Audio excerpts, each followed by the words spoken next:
నేను ఇంకొక మాట మీకు చెప్తా. ఎలక్షన్లలో నేను మస్తుగా చూసిన 50 ఏళ్ళలో పార్టీలు గెలితే ఓడతాయి.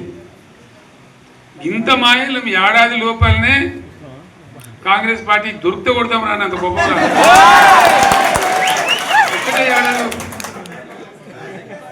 ఇంకా వాళ్ళ బొంద తెలివికి నిన్న వారి పార్టీడే మంది పెట్టలు అదేందో పోలింగ్ పెట్టిన వాడు చూసిరా మీరు? ఆ పోలింగ్ పెడితే 70% మనకు వచ్చింది, 30% మనకి. వాడు పెట్టిందే మనం పెట్టింది కాదు. 75 ఇది పరిస్థితి. అదే నేను ఏమంటున్నా అంటే ఫామ్ హౌస్ అంటే ఏముంటుంది, వారి ఉంటుంది, మక్కు ఉంటుంది, అల్లం ఉంటుంది. కాంగ్రెస్ వాళ్ళు అంతా మనిషి చేస్తే పరబడి తవ్వచ్చు కూడా లంగత దీన్ని ఫామ్ హౌస్ అని మనం బదనాం చేసి అంతే కదా.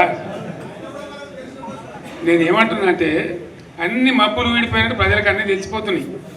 మంచి ఏంది, చెడ్డ ఏంది, ఏం జరిగింది అన్నీ ఇంకా ఘోరమైంది నేను చెప్తున్నా. వీళ్ళ తెలివితక్కువతనానికి ఏమైంది? నిన్న మొన్న రిపోర్ట్ వచ్చింది. Comptroller and auditor general of India అని కాగ్ అంటారు దాన్ని. కాగ్ రిపోర్ట్ వచ్చింది. పోయిన సంవత్సరం మన గవర్నమెంట్లో వచ్చిన ఆదాయం కంటే 13,000 కోట్ల రూపాయల ఆదాయం తగ్గిపోయింది. ఇంకా మార్చి పోయే వరకల్లా ఇంకో 3-4 వేల కోట్లు, అంటే 15,000 కోట్ల ఆదాయం పోతుంది. మన గవర్నమెంట్ ఉన్నప్పుడు ప్రతి ఏడాది 15,000 కోట్లు పెంచుకుంటూ పోయినండి, చెప్పి చేసుకుంటూ పోయింది.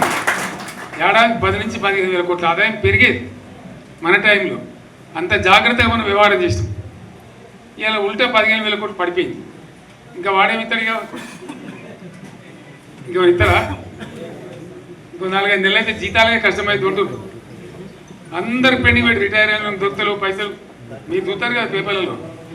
సో ఆ విధంగా రాష్ట్ర ఆర్థిక పరిస్థితిని కూడా దివాలా తీయించారు. వాళ్ళతోనేం కాదు, 100కు 100% ఇప్పటికే ప్రజలు నిర్ణయానికి వచ్చారు.